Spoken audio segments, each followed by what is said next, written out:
تھوڑی سی آج کھل کے بات کرنا چاہتا ہوں، لمبی بات بھی نہیں کروں گا، اور اگر کسی کو میرے سے اختلاف ہو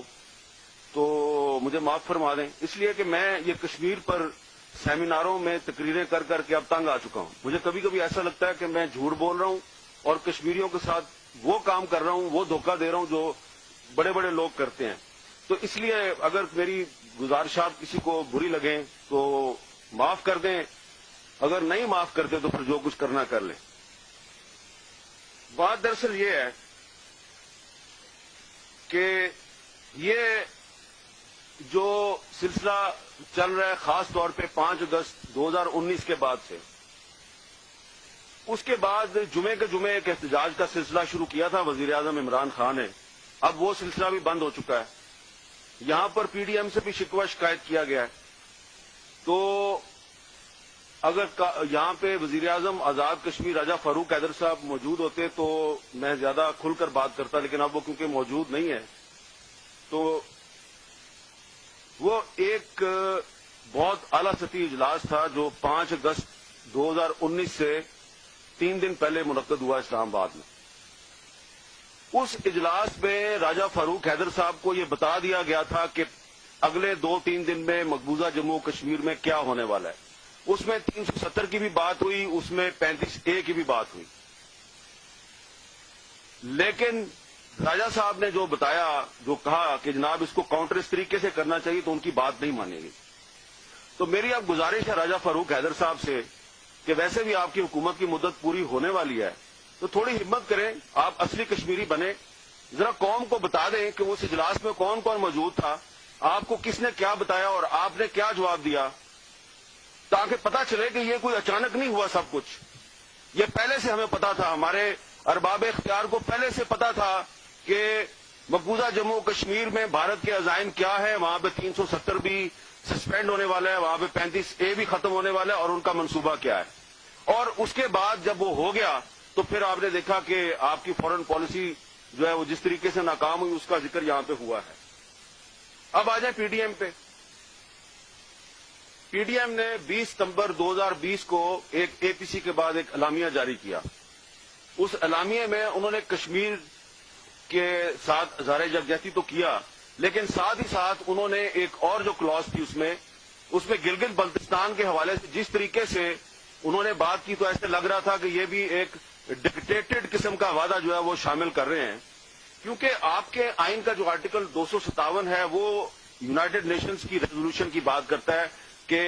یونائٹڈ نیشن کی ریزولوشن کی روشنی میں مسئلہ کشمیر حل ہونا چاہیے۔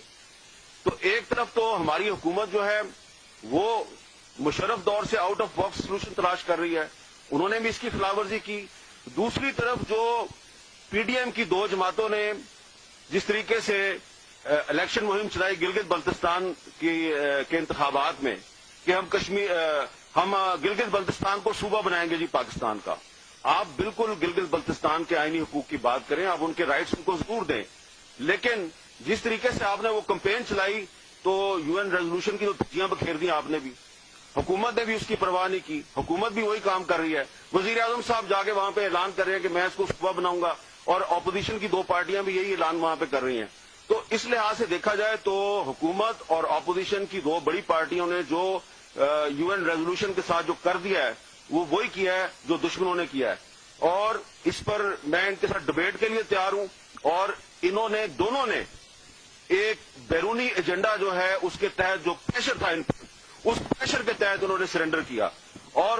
افسوس کی بات یہ ہے کہ پاکستان پیپلز پارٹی جو ہے یہ تو مسئلہ کشمیر کی پیداوار ہے۔ ذوالفقار علی بھٹو صاحب کا تاشقند ایگریمنٹ پر اختلاف ہوا تھا ایوب خان کے ساتھ، انہوں نے پارٹی اپنی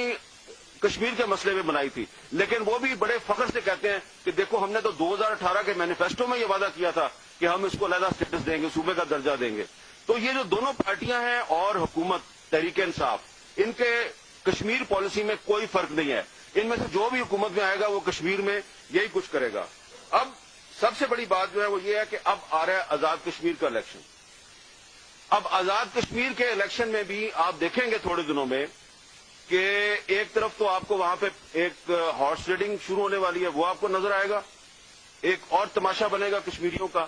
اور پھر کشمیر، آزاد کشمیر کو بھی پاکستان کا صوبہ بنانے کی کوشش اسی الیکشن کے ذریعے شروع ہوگی. اور جب آپ آزاد کشمیر کے بارے میں بھی یہ بات کریں گے تو پھر آپ مجھے بتائیں کہ UN ریزولوشن کدھر جائے گی.